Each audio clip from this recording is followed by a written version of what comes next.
सभी pastors, theology students और संत जो आज इस शिंचन जी ऑनलाइन सेमिनार में जुड़े हैं, आपसे मिलकर अच्छा लगा। मेरा नाम फेयो जे है और मैं शिंचन जी चर्च ऑफ जीसस का फिलिप गोत्र का हूँ और आज मैं आपका होस्ट रहूँगा। सबसे पहले सभी को जो आज इस जो मध्यवर्ती सेमिनार है इसमें जुड़े हैं, आप सभी का हम स्वागत करते हैं। इस समय हम इस अध्याय द्वारा पुराने और नए नियम के प्रकाशित वाक्य का सेमिनार हम प्रसारित कर रहे हैं और हमें बहुत सारे अच्छे जो रिएक्शंस हैं वो मिल रहे हैं। तो हम परमेश्वर का धन्यवाद करते हैं और परमेश्वर को महिमा देते हैं। तो चलिए शुरुआत करने से पहले हम प्रार्थना करें। हे परमेश्वर पिता जिसके हम आभारी हैं और जिसका हम धन्यवाद करते हैं। आज इस सेमिनार में जो कि अध्याय द्वारा पुराने और नए नियम के प्रकाशित वाक्य हैं, जो शिंचन जी ऑनलाइन सेमिनार है, आपने अपने लोगों का ख्याल रखा, उनकी रक्षा की और आज हमें यहाँ एकत्रित होने का मौका दिया। इसलिए हम आपका धन्यवाद करते हैं। इस सेमिनार के माध्यम से हमें और गहराई से तू तेरे वचन को जानने का मौका दे और हम तेरे युक्ति, तेरे उद्देश्य को और अच्छे से समझने पाएँ।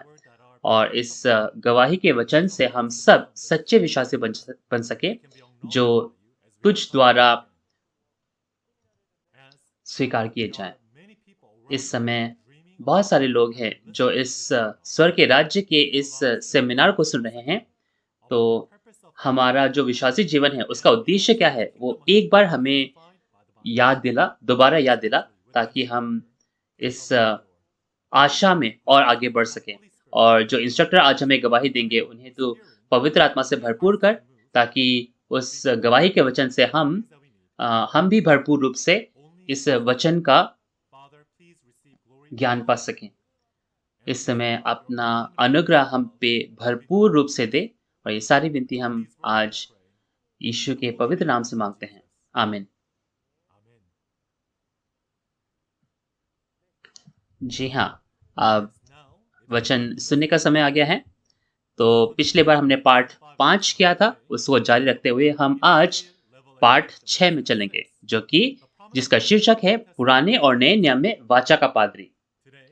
तो हम आज भी बाइबल में पुराने और नए नियम के भीतर जाएंगे और बाइबल में जो 66 पुस्तकें हैं उसके सही अर्थों को समझे और जो भौतिक पूर्ति है उसको भी जानने पाए और हम बहुत अनुग्रह पाने पाए। तो चलिए हम फिलिप गोत्र से इंस्ट्रक्टर को बुलाते हैं। सभी पास्टर्स, थियोलॉजी स्टूडेंट्स और संत जो पूरी दुनिया में हैं, जिनकी आशा स्वर्ग का राज्य और अनंत जीवन है, आपसे मिलकर बहुत अच्छा लगा। मेरा नाम ओजे शन है और मैं छुंगजो चर्च का जो हेड इंस्ट्रक्टर है वो हूँ। और आज इस शिंचन ऑनलाइन सेमिनार में जितने भी लोग जुड़े हैं, जो कि अध्याय द्वारा पुराने और नए नियम के प्रकाशित वाक्य हैं, उसमें आप सबका स्वागत है।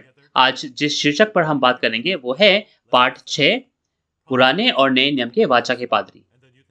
और आज का संदर्भ होगा मत्ती 1, प्रकाशित वाक्य 1 से 3, प्रकाशित वाक्य 2 और 3, प्रकाशित वाक्य 10 और प्रकाशित वाक्य 22 का 16।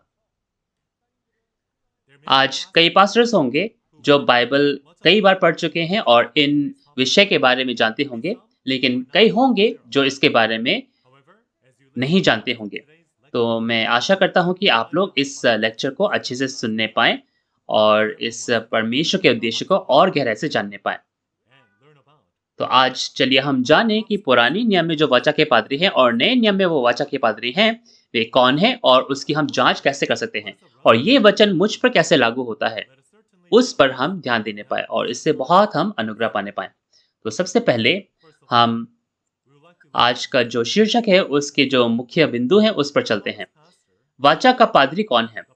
वाचा का पादरी वो पादरी होता है जिसके बारे में परमेश्वर पहले से ही भविष्यवाणी कर देते हैं, यानी कि बाइबल में जिसके बारे में वर्णन किया गया है। बाइबल में आप देख सकते हैं कि दो मुख्य रूप से वाचाएं हैं, पुरानी वाचा और नई वाचा। तो पुराने नियम में जो वाचा का पादरी था वो यीशु है और नए नियम में जो वाचा के पादरी है वो कौन है? वो जय पाते हैं जिसके बारे में यीशु ने भेजने का वादा किया। तो परमेश्वर का वाचा का पादरी वो किस तरह का कार्य करेगा और हम उसे कैसे ही जान सकते हैं? तो चलिए एक एक करके हम आज बाइबल में जानने पाए।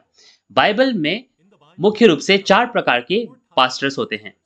पहला भविष्यवक्ता नबी, दूसरे सामान्य पादरी, तीसरे वाचा के पादरी और चौथे झूठे पादरी। तो जो भविष्यवक्ता होते हैं या फिर नबी होते हैं, वे होते हैं जो भविष्य के बारे में बताते हैं। तो हम ये कह सकते हैं कि वो व्यक्ति भविष्यवाणी के वचन पर भविष्यवाणी के वचन को पाता है और उसे लिखता है। जैसे कि यशाया, यिर्मयाह, यहेजकेल, ये सब कौन थे? ये सब भविष्यवक्ता थे। दूसरा सामान्य पादरी। सामान्य पादरी किस तरह का कार्य करता है? वो सामान्य पादरी जो वाचा का पादरी पूरा करता है उसके बारे में गवाही देते हैं। आप देख सकते हैं कि तो आप सामान्य पादरी के बारे में बात करो तो मूसा के समय से लेकर पहले आगमन के समय तक जो लोग बताते आए हैं और जो लोग पहले आगमन से लेकर आज दूसरे आगमन के समय तक जो पूर्ति हो चुकी है उसके बारे में बताते आए हैं, वे लोग सामान्य पादरी हैं। और तीसरा कौन है? वाचा का पादरी। और वाचा का पादरी आज का हमारा विषय है और ये सबसे महत्वपूर्ण विषय है। और ये वो पादरी हैं जिसके बारे में परमेश्वर ने बाइबल में पहले से ही वादा कर दिया है। उन भविष्यवक्ताओं ने इनके बारे में पहले से ही वर्णन किया हुआ है। तो हम बाइबल में देख सकते हैं कि पुराने नियम का वाचा का पादरी है और नए नियम का भी वाचा का पादरी है। तो आज हम गहराई से इनके बारे में जानेंगे। और चौथा वो है जो है झूठा पादरी। जैसे कि नाम से हम जानते हैं कि वो क्या करता है, वो झूठी चीजें सिखाता है या फिर झूठ सिखाता है ना? बढ़ा के बढ़ा या घटा के सिखाता है, वो शैतान का पादरी है। तो आज हम पुराने और नए नियम के जो वाचा के पादरी है उसके बारे में सीखेंगे। तो चलिए पुराने नियम की जो वाचा के पादरी है उसके बारे में पहले जानें। सभी पादरी हम यीशु पर विश्वास करते हैं, है ना? मैं भी यीशु पर विश्वास करता हूँ। लेकिन यीशु ये जो नाम है ये पुराने नियम में कहीं पे भी नहीं है। लेकिन हम क्यों यीशु पर आज विश्वास कर सकते हैं? तो चलिए बाइबल में से आज हम जानने पाए। तो चलिए सबसे पहले यूहन्ना 5 उसका 39 पढ़ते हैं। तुम पवित्र शास्त्र में ढूंढते हो क्योंकि समझते हो कि उसमें तुम्हें अनंत जीवन मिलता है और ये वही है जो मेरी गवाही देते हैं। जी हाँ, आपने अच्छा पढ़ा। तो ये जो बाइबल है जिसके बारे में यीशु मसीह ने वर्णन किया वे पुराने नियम के वचन थे। तो ये पुराना नियम का जो वचन है ये यीशु के बारे में गवाही देते हैं, ऐसा यीशु ने कहा। तो हम देख सकते हैं कि पुराने नियम में, लेकिन पुराने नियम में जो है यीशु नाम का कोई शब्द नहीं है। लेकिन पुराने नियम में एक पादरी के बारे में भविष्यवाणी की गई है और ये भविष्यवाणी यीशु मसीह के द्वारा पूरी हुई थी। तो ये जो पुराने नियम के जो वाचा के पादरी हैं, किस तरह की भविष्यवाणी थी, वे कैसे पूरी हुई, वो सारी भविष्यवाणियां और भौतिक पूर्ति आज हम चलिए देखने पाए। सबसे पहले हम यीशु के जन्म के बारे में देखें। आप यशायाह 7 के 14 में देखो, उसमें क्या लिखा है कि एक कुंवारी गर्भवती होगी और एक बच्चा जनेगी।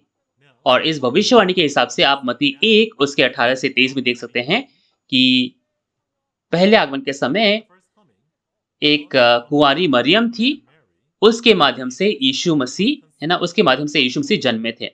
और आप मीका 5 के 2 में देख सकते हैं, ये लिखा था कि ये जो उद्धार करता है ये बेथलेहम में पैदा होगा। और जब यीशु मसीह पैदा होने वाले थे उस समय पर जो रोम का सरकार था, उन्होंने क्या है, नाम धराई के लिए एक नियम निकाला। तो इसकी वजह से यूसुफ और मरियम को जो गलील में रह रहे थे नजरत में, उनको बेथलेहम में जाना पड़ा। इसीलिए यीशु का जन्म बेथलेहम में हुआ। और ये जो भविष्यवाणी थी मीका 5 के 2 में, ये भी पूरी हुई। और जो पूर्व से जो ज्योतिषी थे वे लोग लोबान, गंधरस और सोना लाए और उन्होंने यीशु को दंडवत किया। आप होशे 11 के 1 में भी देख सकते हैं कि ये भविष्यवाणी हुई थी कि मैं अपने पुत्र को मिस्र में से बाहर ले आऊंगा, ऐसा लिखा। तो इसे पूरा करने के लिए भी एक क्या हुआ, ये सारी घटनाएं हुई। हम देख सकते हैं कि जब हेरोदस को पता चला कि एक यहूदा का, इज़राइल का राजा पैदा हुआ है, तो उसने सभी जो बच्चे थे, जो 2 साल के अंदर थे, उनको मरवा डालने के लिए आज्ञा दी। तो उस समय पर स्वर्गदूतों ने मरियम को और यूसुफ को मिस्र में जाने को कहा, है ना? और हेरोदेस के मरने के बाद वे मिस्र से बाहर आए। तो ये भविष्यवाणी भी उस समय पर पूरी हुई। और जकरिया 9 के 9 में भी आप देख सकते हैं कि जो उद्धार करता है, वो एक गधे पर या फिर गधे के बच्चे पर, है ना? गधी के बच्चे पर बैठकर उस यरूशलेम मंदिर में जाएगा। ये भी भविष्यवाणी लिखी हुई थी। वो कोई अम, वयस्क गधा नहीं था, वो बड़ा गधा नहीं था, वो क्या था? एक गधी का बच्चा था। तो यीशु मसीह अगर एक गधी के बच्चे पर बैठ के जाएँगे, तो ये कितना अजीब लगेगा, है ना? अगर कोई गधी के बच्चे पर जाएगा, तो ये कितना अजीब लग सकता है। लेकिन यीशु मसीह ने ऐसा क्यों किया? उन्होंने इसलिए ऐसा किया कि भविष्यवाणी पूरी हो सके। इसके अलावा आप देख सकते हैं कि यिर्मयाह 31 में परमेश्वर ने एक नई रचना की बात की, और उस नई रचना के लिए परमेश्वर ने 2 तरह के बीजों के बोने की भविष्यवाणी की। और यीशु मसीह आप देख सकते हैं मत्ती 13 में उन्होंने अच्छा बीज बोया, और हम देख सकते हैं कि शैतान ने भी उसमें बुरा बीज बोया। हम देख सकते हैं उस समय पर जो भौतिक इज़राइल था उसका अंत हो गया था। इसीलिए परमेश्वर को एक नई रचना करने के लिए अपना बीज देने की ज़रूरत थी। और हम लोग, जो लोग थे, हम लोग भी क्या है? उस पाप के उस जीन से पैदा हुए थे। इसीलिए एक नई रचना करने के लिए ये भविष्यवाणी हुई। और इसके अलावा आप यहेजकेल 3 में देख सकते हैं कि यहेजकेल को वो खुली पुस्तक मिली, और उससे ये आज्ञा मिली कि जो यहूदी है, जो भ्रष्ट यहूदी है, उनको जाके ये वचन दें। और यहेजकेल को ये भविष्यवाणी मिली, लेकिन होशे 12 के 10 में आप देख सकते हैं कि परमेश्वर ने कहा कि मैंने नबियों को, भविष्यद्वक्ताओं को बहुत सारे दृष्टांत दिए। तो ये यहेजकेल ने इस पुस्तक को लेकर यहूदियों को नहीं दिया, लेकिन इसे पूरा किसने किया? इसे यीशु मसीह ने पूरा किया। यीशु मसीह को दृष्टांत तरीके से यहेजकेल कहा गया। और आप मत्ती 15 के 24 में देख सकते हैं, यीशु मसीह थे जो भविष्यवाणी के हिसाब से उन इस्राएलियों के पास गए और उनको ये वचन दिया। यीशु मसीह को वो प्रकट वचन मिला, और उन्होंने जो खोई हुई भेड़ें थी इज़राइल के, जो भ्रष्ट चुने गए लोग थे, उनको ये वचन पहुंचाया। तो यहेजकेल 3 की भविष्यवाणी भी ऐसे पूरी हुई। और यिर्मयाह 31 उसके 31 के 32 में भी आप देख सकते हैं कि ये भविष्यवाणी हुई थी कि मैं एक नई वाचा बनाऊंगा, ऐसा लिखा था। क्योंकि पुराने नियम के भविष्यवाणी के हिसाब से यहूदियों ने यीशु पर विश्वास नहीं किया, और यीशु को एक नई वाचा बनानी पड़ी। आप देख सकते हैं लूका 22 उसके 14 से 20 में यीशु मसीह ने उस दाखरस से, जो उसका लहू था, उससे एक नई वाचा बनाई। तो यिर्मयाह 31 में जो भविष्यवाणी हुई थी, वो जो भविष्यवाणी है, जो नई वाचा बनाने के बारे में थी, वो नई वाचा कब पूरी होती है? वो पहले आगमन के समय यीशु बनाते हैं। और ये नई वाचा क्या है? नई वाचा यानी कि नया नियम। तो आज उस नया नियम में भी विश्वासियों को क्या जाननी जरूरी है? उस नया नियम में भी जो विश्वासियों को आज पता होनी जरूरी है, वो है प्रकाशित वाक्य की पुस्तक, जो कि भविष्यवाणी की पुस्तक है। पुराने नियम में सारी चीजें भविष्यवाणी के हिसाब से पूरी हुई पहले आगमन के समय। उसी प्रकार आज जो प्रकाशित वाक्य है, जो कि भविष्यवाणी है, वो भी संपूर्ण रूप से पूरा होगा। तो मैं आशा करता हूं कि हम इसे अच्छे से जानने पाए। और यीशु मसीह क्रूस पर चढ़े हैं ना, हमारे पापों के लिए वो क्रूस पर चढ़े, और उस लहू से उन्होंने एक नई वाचा बनाई। और हम देख सकते हैं कि यीशु मसीह जब क्रूस पर थे, मत्ती 27 उसके 35 में आप देख सकते हैं कि यीशु मसीह के जो कपड़े थे, उसे चिट्ठियां डालकर बांट दिए गए। ये सारी चीजें भी भजन संहिता 22 उसके 18 के हिसाब से पूरी हुई। उसी तरह आज परमेश्वर ने भी यशाया, यिर्मयाह, यहेजकेल, जो पुराने नियम के भविष्यद्वक्ता थे, उनके माध्यम से ये भविष्यवाणी की वचन दर्ज किए। और जब समय आया, पहला आगमन का समय आया, परमेश्वर यीशु के पास आए, है ना? परमेश्वर यीशु पर आए और उन सभी चीजों को पूरा किया। आप यूहन्ना 1 के 32 में देखो, परमेश्वर की जो पवित्र आत्मा है, वो यीशु पर एक कबूतर की नय आई। परमेश्वर यीशु के पास आए और जितने भी भविष्यवाणी के वचन थे, उनको पूरा किया। इसीलिए चलिए यूहन्ना 19 उसका 30 पढ़ते हैं। जब यीशु ने यह सिरका लिया तो कहा, पूरा हुआ, और सिर झुकाकर प्राण त्याग दिए। जी हाँ, धन्यवाद पढ़ने के लिए। तो यीशु मसीह मरने से पहले उन्होंने क्या कहा? उन्होंने कहा सब कुछ पूरा हुआ। तो क्या पूरा हुआ? जी हाँ, जो पुरानी नियम की जितनी भी भविष्यवाणियाँ थी, वो पूरी हुई। तो हम देख सकते हैं कि यीशु मसीह जो पुराने नियम के वाचा के पादरी थे, हम ये क्यों मान सकते हैं? वो इसलिए है क्योंकि यीशु मसीह ने पुराने नियम में जितनी भी भविष्यवाणियाँ थी, उनको पूरी की। और उन्हीं यीशु मसीह ने आज नए नियम में हमें एक नई वाचा दी। आज पुराने नियम के पूर्ति का समय नहीं है, लेकिन आज क्या है? नए नियम की पूर्ति का समय है। तो पहले आगमन के समय जब पुराना नियम पूरा हुआ था, लेकिन उससे ज़्यादा रुचि आज हमें नए नियम में होनी चाहिए, जब दूसरे आगमन के समय नया नियम पूरा होता है।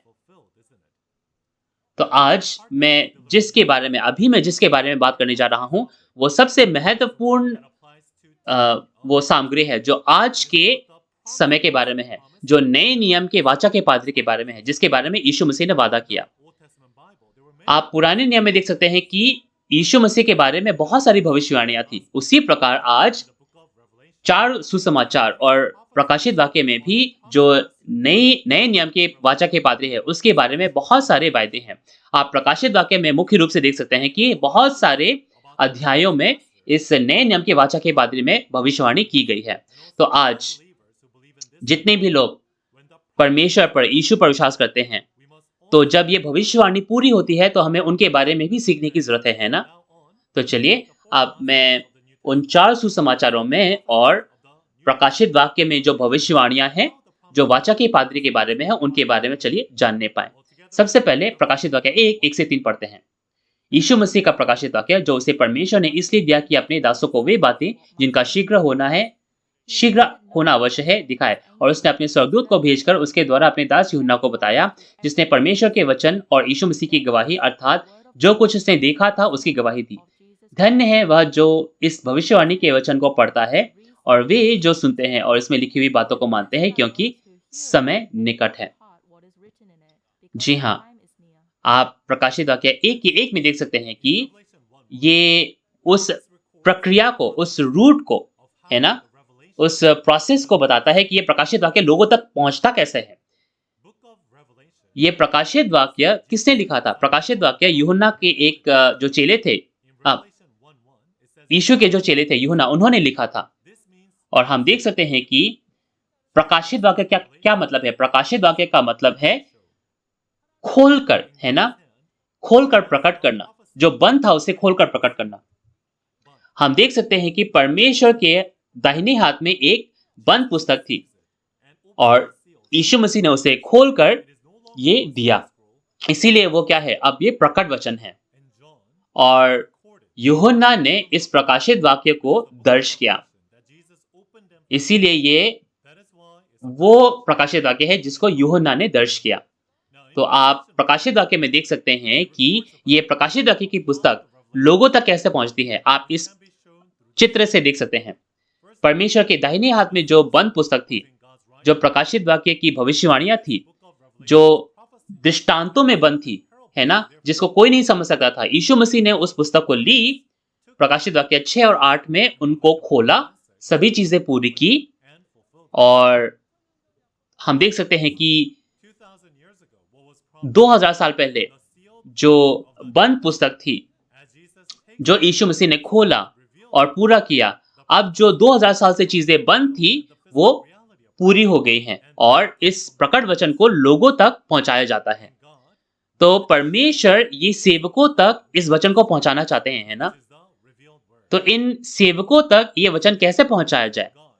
हम देख सकते हैं कि परमेश्वर के हाथ से ये यीशु के पास गया। यीशु के हाथ से कहाँ गया? उस स्वर्गदूत के पास गया। और प्रकाशित वाक्य 10 में वो स्वर्गदूत नीचे आते हैं और उस खुली पुस्तक को उस यूहन्ना को देते हैं। और यूहन्ना को फिर ये इन बातों को उन सेवकों तक पहुंचाने के लिए कहा गया जिनका शीघ्र होना अवश्य है। तो हम देख सकते हैं कि इस पूरी प्रक्रिया में, पूरे प्रोसेस में एक पादरी है यूहन्ना, जिसे ये प्रकाशित वाक्य मिलता है और उसके द्वारा ये प्रकाशित वाक्य लोगों तक पहुंचने पाता है। तो अब ये क्या है जिनका शीघ्र होना अवश्य है, जो ये वाचा के पादरी लोगों तक बताएंगे। शीघ्र होना अवश्य है, ये किसके बारे में है? ये प्रकाशित वाक्य के सभी घटनाओं के बारे में है। और ये जो शीघ्र होना अवश्य है, इसे सेवकों तक पहुंचाना जरूरी है। और ये सेवक कौन है? ये सेवक वे लोग हैं जो 12 गोत्र में जो 12,000 हैं। और वे लोग क्या है? उन्हें सेवक कहा गया। आप प्रकाशित वाक्य 7 के 4 में देख सकते हैं, उन्हें सेवक कहा गया, है ना? और जो लोग मुहरित होते हैं, वे लोग परमेश्वर के राज्य में 12 गोत्र में आते हैं और वे लोग परमेश्वर के सेवक बनते हैं। वे 12 गोत्र 1,44,000 हैं। तो अब तक हमने जो सीखा वो क्या है? परमेश्वर जो घटनाएं हैं, प्रकाशित वाक्य की घटनाएं, वो लोगों तक पहुंचाना चाहते हैं, है ना? सेवकों तक पहुंचाना चाहते हैं। तो उन सेवकों तक पहुंचाने के लिए यूहन्ना को ये पुस्तक कैसे मिलती है? उस स्वर्गदूत के माध्यम से मिलती है।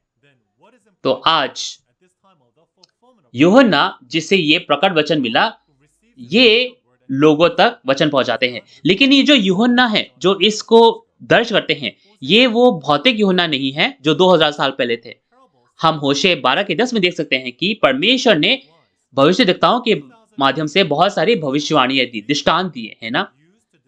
तो यूहन्ना जिन्होंने ये वचन लिखा, वे नहीं, लेकिन उनके बदले में उनके पोजीशन पर कोई और आते हैं, जिसे हम क्या कहते हैं? नया यूहन्ना। तो नया यूहन्ना वे हैं जो पूर्ति के समय पर इस पुस्तक को पाते हैं और यीशु की गवाही और परमेश्वर के वचन, इनकी वो गवाही देते हैं, जो भी उन्होंने देखा और सुना। तो आज वो यूहन्ना है जो परमेश्वर और यीशु के परमेश्वर और यीशु की ओर से बोलते हैं। तो जो भी उन्होंने देखा, जो भी उन्होंने सुना, वे बिना जोड़े या घटाए उसकी गवाही देते हैं। तो इस यूहन्ना के बारे में प्रकाशित वाक्य नए नियम की पुस्तक में पहले से ही भविष्यवाणी कर दी गई है। और चलिए 3 पढ़ते हैं, उसमें क्या लिखा है? धन्य है वे जो इस भविष्यवाणी के वचन को पढ़ता है और वो जो सुनते हैं इसमें लिखी हुई बातों को मानते हैं, क्योंकि समय निकट है। ये प्रकाशित वाक्य का जो नया नियम का जो प्रकाशित वाक्य है, ये 2000 साल से बंद था और कोई भी नहीं था जो स्वर्ग में था या फिर पृथ्वी पर था जो इसके सही व्याख्या को समझता था। लेकिन जब प्रकाशित वाक्य के भविष्यवाणी हम पढ़ सकते हैं, है ना?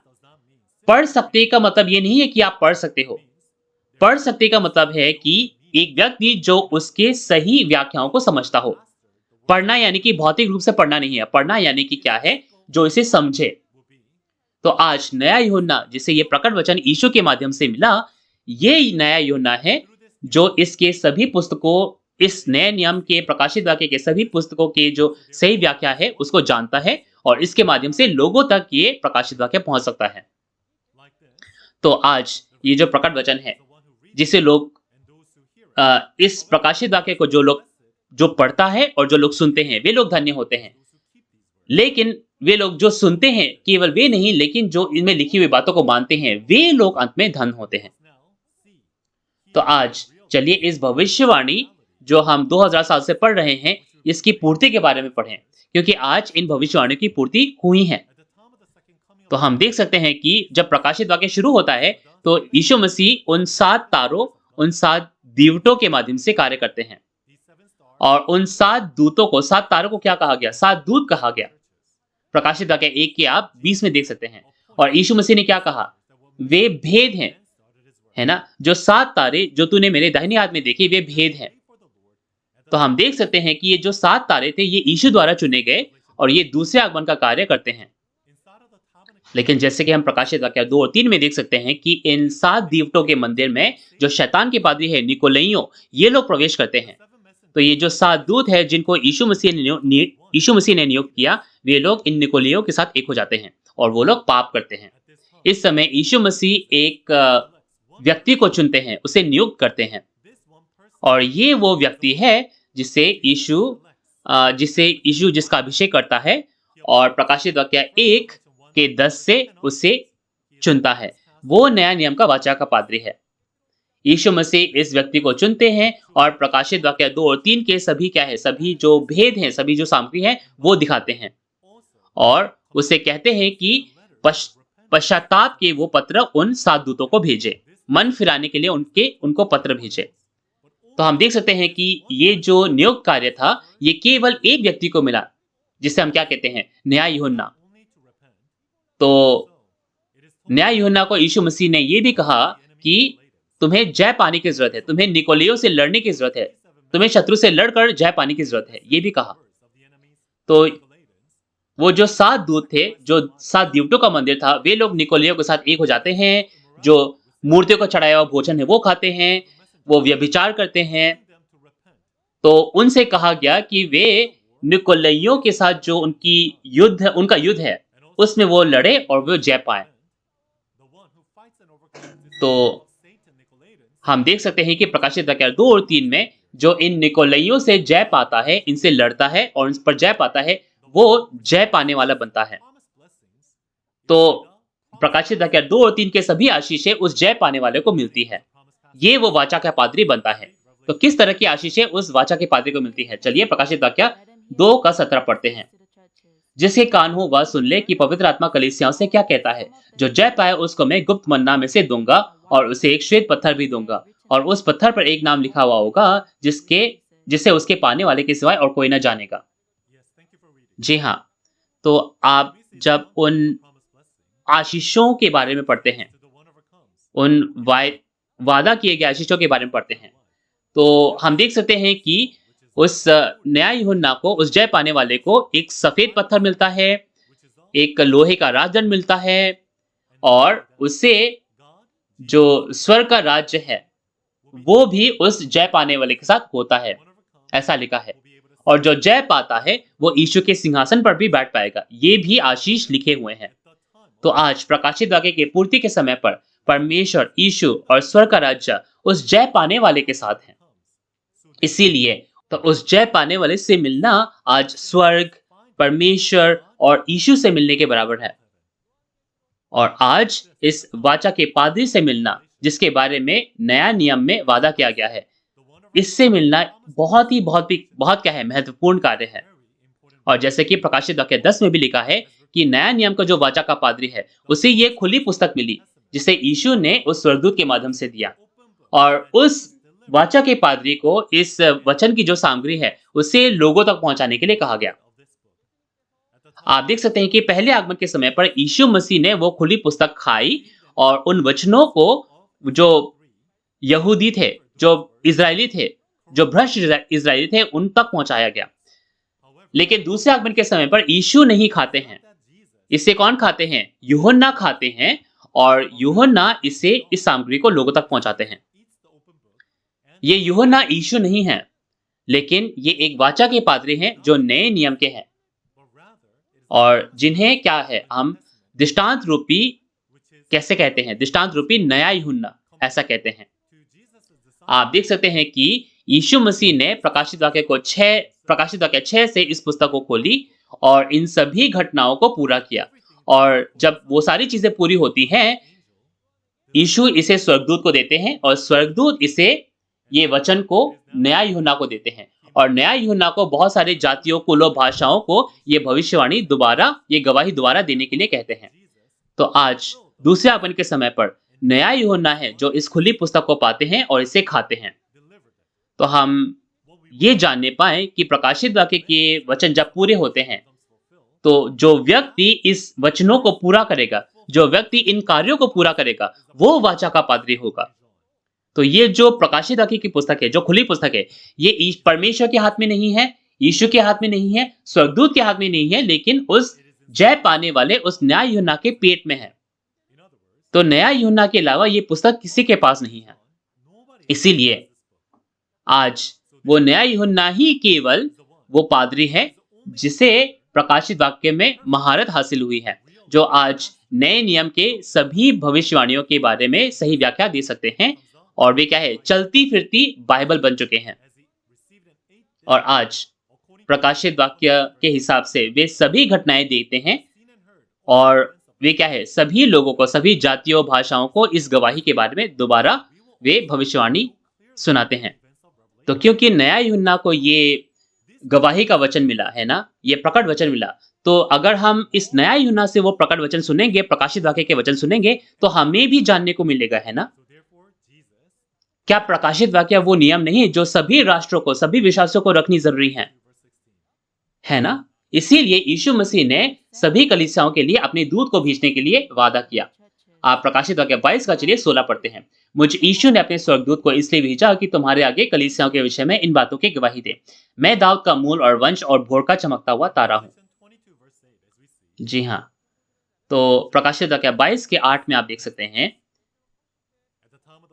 कि यीशु ने अपने दूत को सभी कलीसियाओं के लिए गवाही देने के लिए भेजा। और प्रकाशित वाक्य 22 के 8 में हम देख सकते हैं कि मैं वही यूहन्ना हूं जो ये बातें सुनता और देखता है। तो आज पूर्ति के समय पर नया यूहन्ना है जो यीशु मसीह जो भी चीजें पूरी करते हैं उसे देखते हैं और सभी चीजों की वे गवाही देते हैं। इसीलिए इस पादरी को यीशु मसीह के दूत में, यीशु मसीह के दूत के रूप में चुना जाता है और सभी कलीसियाओं के लिए भेजा जाता है। तो यीशु मसीह ने जैसे भविष्यवाणी की है ना कि मैं अपने दूत को तुम कलीसियाओं के लिए भेजूंगा। क्या के लिए, किस चीज के लिए? प्रकाशित वाक्य के सभी घटनाओं की गवाही देने के लिए। तो आज यीशु का कोई दूत होना चाहिए, है ना? यीशु की ओर से बोलने वाला जो गवाह है वो होना चाहिए। वो वाचा का पादरी जिसने ये प्रकाशित वाक्य की खुली पुस्तक को खाया और जिसने प्रकाशित वाक्य के सभी घटनाओं को देखा और आज वो इनके बारे में गवाही दे सकते हैं। तो आज जो वाचा के पादरी है नया यूहन्ना, आज ये 4 सुसमाचार है उनकी जो भविष्यवाणियां हैं और प्रकाशित वाक्य के भविष्यवाणियां हैं उनके भौतिक पूर्ति के बारे में बता सकते हैं। तो आज जो शिनचन जी की जो वाचा के पादरी हैं, ये वे दूत हैं जिनको इस कार्य के लिए भेजा गया। आज जो नए नियम के सभी भविष्यवाणियां हैं वो इस पादरी के द्वारा पूरी होनी जरूरी है। तो हमें इस पादरी से उसकी गवाही सुनने की जरूरत है ना, कि क्या वो सही है कि नहीं। तो अगर वो सही है, उनकी गवाही सही है बाइबल के हिसाब से, तो हमें भी विश्वास करने की जरूरत है ना, ताकि हम विश्वास करें हम भी क्या है उस उद्धार में प्रवेश करने पाए। तो हम देख सकते हैं कि इस वाचा के पादरी के बारे में केवल प्रकाशित वाक्य में नहीं, मत्ती 24 में भी भविष्यवाणी की गई है। मत्ती 24 उसके 45 से 47 में आप देखो। मत्ती 24 किसके बारे में है? मत्ती 24 उस दूसरे आगमन के चिन्ह के बारे में है और युग के अंत में क्या होगा उसके बारे में है। आप मत्ती 24 उसके 45 से आगे देखो, उसमें क्या लिखा है? उसमें विश्वास योग्य और बुद्धिमान दास के बारे में लिखा है जो सभी सेवकों को सही समय पर क्या है भोजन देता है। और स्वामी ने कहा कि जब वो वापस आएगा तो वो अपनी सारी जो है संपत्ति, सारा जो अधिकार है वो उस किसे देगा? उस विश्वास योग्य और बुद्धिमान दास को देगा। ये विश्वास योग्य और बुद्धिमान दास ये यीशु नहीं है, ये यीशु का एक सेवक है। ये वे वाचा के पादरी है। और जैसे यूहन्ना 14 उसके 16 में भी आप देख सकते हैं, नया यूहन्ना किसके साथ है? नया यूहन्ना वो सत्य की आत्मा है, उसके साथ है जिसका यीशु ने वादा किया। यीशु मसीह ने 2000 साल पहले कहा कि मैं तुम्हारे लिए एक सत्य की आत्मा, वो सहायक उसे भेजूंगा जो तुम्हें सभी जो है सच्चाई में लेके जाएगा और मैंने जो बातें कही हैं उसका तुम्हें स्मरण दिलाएगा। और यीशु मसीह ने यह भी कहा कि जो सत्य की आत्मा है वो तुम में होगा। तो जो आत्मा है वो किस में होता है? एक व्यक्ति में होता है ना। आप पहले कुरिन्थियों 3 के 9 में देखो, आप क्या है? आप परमेश्वर की खेत हो, परमेश्वर के वो हो, आप परमेश्वर के सदन हो, परमेश्वर के मंदिर हो। आत्मा शरीर के द्वारा कार्य करती है। उसी प्रकार ये जो सत्य की आत्मा है, जो सहायक है, ये किसके माध्यम से काम करता है? ये उस वाचा के पादरी के माध्यम से काम करता है। और वो वाचा का पादरी यीशु की ओर से सभी चीजें, प्रकाशित वाक्य के वचन, इस गवाही को लोगों तक पहुंचाने पाता है। तो आज नया यूहन्ना है जो यीशु की ओर से बोलते हैं और वे क्या है? वे भौतिक रूप में वो सहायक है जो सत्य की आत्मा के द्वारा कार्य करते हैं। तो आज सत्य की आत्मा का कार्य ये होने पाता है। तो जो भी वाचा के पादरी करते हैं, नया यूहन्ना करते हैं, वो किसका कार्य है? वो सत्य की आत्मा का कार्य है। तो आज सत्य की आत्मा हमें यीशु मसीह के बारे में स्मरण दिलाती है, जो भी चीजें उन्होंने कही उसके बारे में हमें याद दिलाती हैं। इसी प्रकार आज प्रकाशित वाक्य में और 4 सुसमाचारों में इस वाचा के पादरी के बारे में बहुत सारी भविष्यवाणियां हैं और क्योंकि ये भविष्यवाणियां हैं तो ये संपूर्ण रूप से पूरी होंगी, है ना। और हम वे विश्वासी हैं जिन्हें ये पता होना ज़रूरी है, क्या चीज़ें पूरी हुई हैं। ये सारी चीज़ें हमें पता होनी ज़रूरी है ना? तो इस वाचा के पादरी नया यूहन्ना के माध्यम से यीशु किस तरह का कार्य करेंगे? यीशु दूसरे आगमन पर इस नया यूहन्ना के माध्यम से, वाचा के पादरी के माध्यम से क्या कार्य करेंगे? चलिए उसके बारे में जानें। हम जान सकते हैं कि ये जो वाचा का पादरी है, जो जय पाता है, इसे प्रकाशित वाक्य 2 और 3 के हिसाब से सभी आशीषें मिलनी ज़रूरी है ना? वो आशीषें कब पाता है? जब वो जय पाएगा, जब वो निकोलियों पर जय पाएगा, जब वो अजगर से जय पाएगा, है ना? तब उसे ये आशीषें मिलेंगी। तो जय पाने के लिए क्या है? उसे हथियार चाहिए होंगे। ये युद्ध भी होना ज़रूरी है ना? तो चलिए उसके बारे में पढ़ते हैं। प्रकाशित वाक्य 12 उसका 10 से 11 पढ़ते हैं। फिर मैंने स्वर्ग पर से ये बड़ा शब्द आते हुए सुना, अब हमारे परमेश्वर का उद्धार, सामर्थ्य, राज्य और उसके मसीह का अधिकार प्रकट हुआ है। क्योंकि हमारे भाइयों पर दोष लगाने वाला, जो रात दिन हमारे परमेश्वर के सामने उन पर दोष लगाया करता था, गिरा दिया गया। और वे मेमने के लहू के कारण और अपनी गवाही के वचन के कारण उस पर जयवंत हुए, क्योंकि उन्होंने अपने प्राणों को प्रिय न जाना, यहाँ तक कि मृत्यु भी सह ली। जी हाँ, आप प्रकाशित वाक्य 12 उसके 1 से अगर आप पढ़ो तो हम देख सकते हैं कि स्वर्ग पर एक बड़ा चिन्ह दिखाई देता है। एक स्त्री है जो सूर्य, चांद, तारों से सजी हुई है और वो गर्भवती है। अब ये सूरज, चांद, तारे क्या है? ये दृष्टांत है ना? आप उत्पत्ति 37 में देख सकते हैं कि याकूब का जो परिवार था, याकूब का जो घर था, याकूब का जो तंबू था, उसे स्वर्ग कहा गया और याकूब के परिवार को सूरज, चांद, तारे कहा गया। याकूब का परिवार चुने गए लोग थे, तो इसीलिए ये जो प्रकाशित वाक्य 12 में सूरज, चांद, तारे हैं, ये परमेश्वर के चुने हुए लोग हैं, जो कि प्रकाशित वाक्य 2 और 3 के वो तंबू के मंदिर है। और प्रकाशित वाक्य 13 में जो स्वर्ग है उसके बारे में वर्णन किया गया है। तो हम देख सकते हैं कि इस तंबू के मंदिर में, जो कि स्वर्ग है, यहाँ पे जो जय पाने वाले हैं और उनके भाई लड़ते हैं और उन निकोलइयों पर, जो अजगर के समूह है, उस पर जय पाते हैं। कैसे? वो कैसे जय पाते हैं?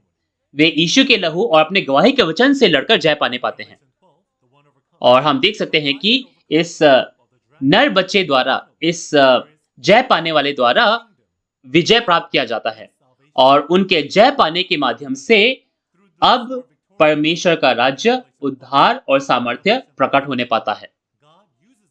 तो जो लोग प्रकाशित वाक्य 12 में जय पाते हैं, वे लोग प्रकाशित वाक्य 15 में और प्रकाशित वाक्य 16 में क्या है? परमेश्वर उनको एक कोप के कटोरे के रूप में इस्तेमाल करते हैं और वे लोग उन सभी चीजों को जानते हैं जो उन विनाशकों ने किया। वे सभी चीजें जानते हैं जो प्रकाशित वाक्य की घटनाओं के हिसाब से पूरी हुई हैं। और आप देख सकते हैं कि प्रकाशित वाक्य 16 में जो कोप के कटोरे हैं, वो विश्वासघातियों और विनाशकों पर उंडेल दिए गए और उनका न्याय किया गया। और इसके अलावा प्रकाशित वाक्य 18 में देखो, जो कि बाबुल है, जो कि दुष्ट आत्माओं का निवास है, और लोग जो उसके अंतर्गत हैं, है ना? सभी जातियां जो उस बाबुल के व्यभिचार की मदिरा से गिर गई हैं, उसमें से परमेश्वर के लोग बाहर निकलने आने पाते हैं। और वे लोग कहाँ आते हैं? उस साक्षी के तंबू के मंदिर में।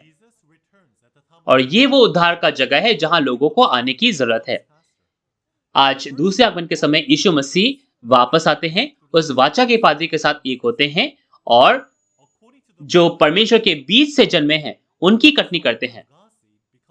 तो प्रकाशित वाक्य 14 के भविष्यवाणी के हिसाब से जो लोग परमेश्वर के बीज से जन्मे हैं उनकी कटनी होती है। और प्रकाशित वाक्य 7 में हम देख सकते हैं कि उन पर क्या है? उनको प्रकट वचन से मुहरित किया जाता है और उनको 12 गोत्रों में स्थापित किया जाता है। ये परमेश्वर के 12 गोत्र कौन हैं? ये यीशु मसीह के लहू से मोल लिए गए परमेश्वर के राज्य और याजक है। ये वे मोहरित 1,44,000 है। और जब 1,44,000 मोहरित हो जाते हैं तो वो महान भीड़ भी उस महान क्लेश में से बाहर आने पाती है। वे लोग यीशु के लहू से अपने वस्त्रों को धोते हैं और वे इस स्वर्ग के राज्य में, परमेश्वर के राज्य में आने पाते हैं। तो इस समय पर जो पहले युग के लोग हैं, जो पापी थे, उनका अंत हो जाता है और एक नए राज्य, नए लोगों की स्थापना होती है, जो कि कौन है? जो कि 12 गोत्र हैं। ये एक नई रचना है और परमेश्वर यहाँ आने पाते हैं। स्वर्ग का राज्य यहाँ आने पाता है। इसीलिए इस जगह को ढूंढना जहां वो वाचा का पादरी है, जहां वो जय पाने वाला है, ये इस जगह को ढूंढना क्या है? इस जगह को ढूंढना स्वर्ग के राज्य को ढूंढना है और उद्धार को ढूंढना है, क्योंकि परमेश्वर, यीशु और स्वर्ग का राज्य इस जगह पर वापस आते हैं। तो आज प्रकाशित वाक्य 14 और प्रकाशित वाक्य 7 के वचन के हिसाब से ये भविष्यवाणी के वचन जो है,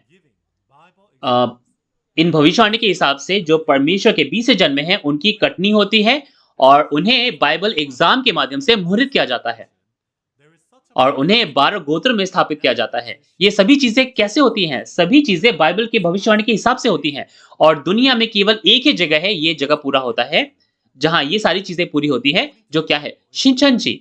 आज जो वाचा के पादरी हैं, जो नया यूहन्ना है, वो कहाँ है? इस शिनचन जी में है। और आज शिनचन जी इस प्रकाशित वाक्य के वायदों के हिसाब से आज लोगों की कटनी करते हैं, उन्हें मोहित करते हैं और 12 गोत्रों में स्थापित करते हैं। तो मुझे आज सोचने की जरूरत है, क्या मेरी कटनी हुई है? क्या मेरी कटनी नहीं हुई है? क्या मुझे मोहित किया गया है?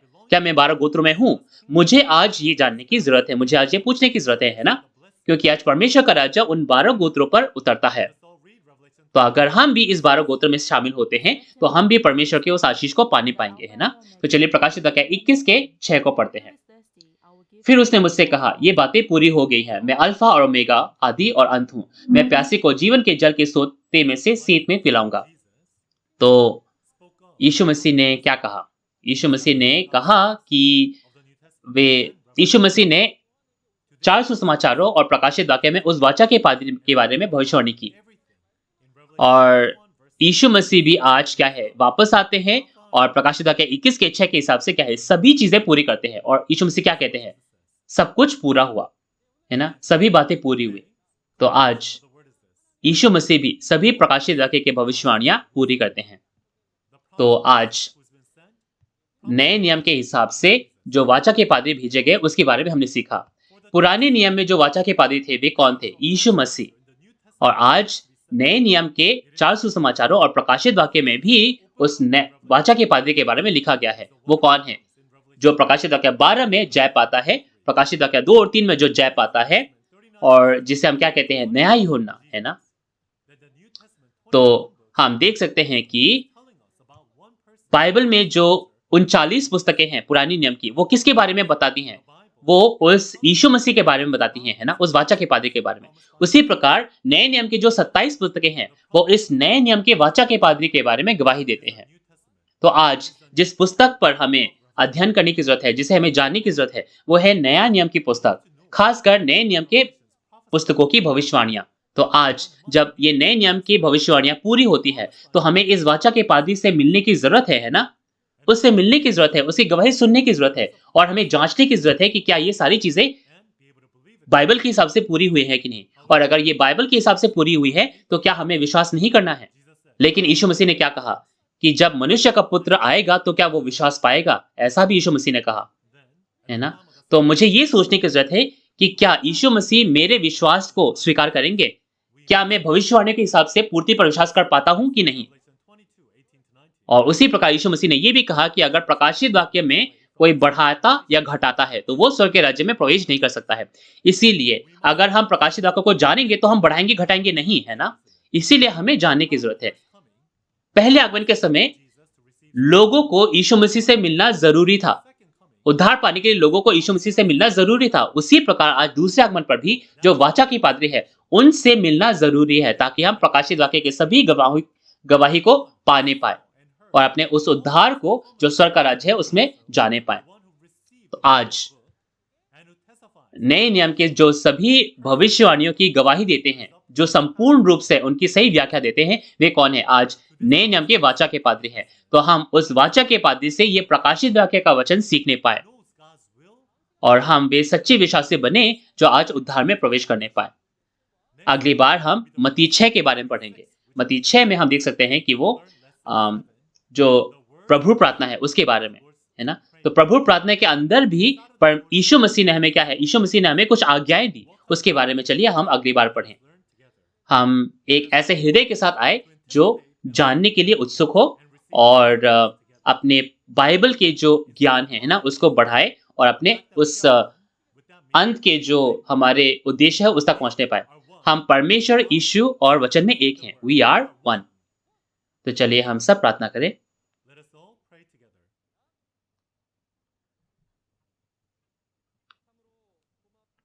हे पिता परमेश्वर जिसके हम आभारी हैं, हम सच में आपको सभी धन्यवाद देते हैं क्योंकि आपने अपना अनुग्रह दिया और इस ऑनलाइन सेमिनार का आयोजन किया और इसके माध्यम से पूरी दुनिया के जो पास्टर्स हैं, सेमिनार स्टूडेंट्स हैं, संत हैं, वे लोग इस प्रकट वचन को सुनने पा रहे हैं। और ये प्रकट वचन जो है ये पूरी दुनिया में आज प्रसारित किया जाता है और आपके वचन में हम सब एक होने पा रहे हैं। इसके लिए हम आपका धन्यवाद करते हैं। तो कृपया आज हम सभी को इस सेमिनार में जुड़ने का तुम मौका दे और तेरे जो वचन है अ, वो सभी के हृदय पर जाने पाए, वे सभी के हृदय में जाने पाए और हम सब तेरे वचन के माध्यम से एक होने पाए ताकि इस धरती पर भी तेरी जो इच्छा है वो पूरी हो सके।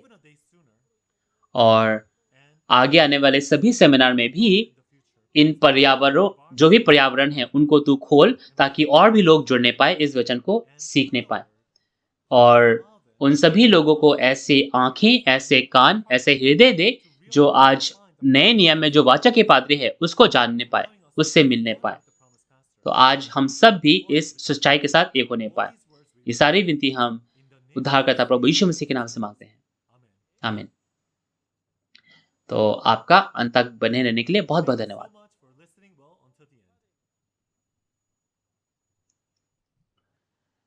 तो जिस सामग्री के बारे में आज हम पढ़ेंगे उसका शीर्षक है पाठ 7, प्रभु प्रार्थना की सही व्याख्या।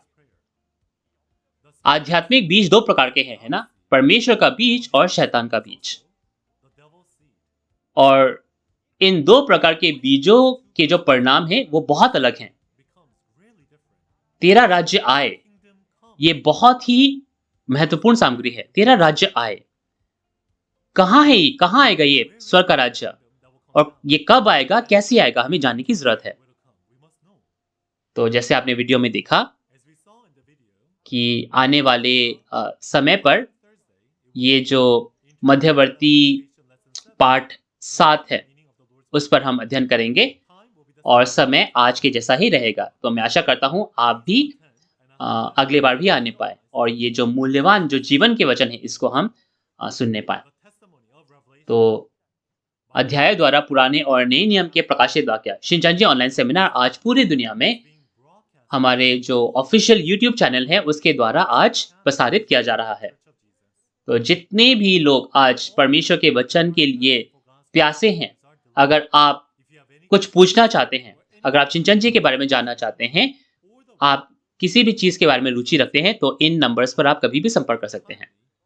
तो अब हम प्रभु प्रार्थना के साथ अपने सभी इस सेवा का जो इस पाठ है इसका अंत करेंगे। हे हमारे पिता, तू जो स्वर्ग में है, तेरा नाम पवित्र माना जाए, तेरा राज्य आए, तेरी इच्छा जैसे स्वर्ग में पूरी होती है वैसे ही पृथ्वी पर भी हो। हमारे दिन भर की रोटी आज हमें दे और जिस प्रकार हम अपने अपराधियों को क्षमा करते हैं वैसे ही तू हमारे अपराधों को क्षमा कर और हमें परीक्षा में न ला परंतु बुराई से बचा, क्योंकि राज्य और सामर्थ्य और महिमा सदा तेरे ही हैं। आमीन। तो सभी को जो आज इस सेमिनार में जुड़े हैं आपका बहुत बहुत धन्यवाद।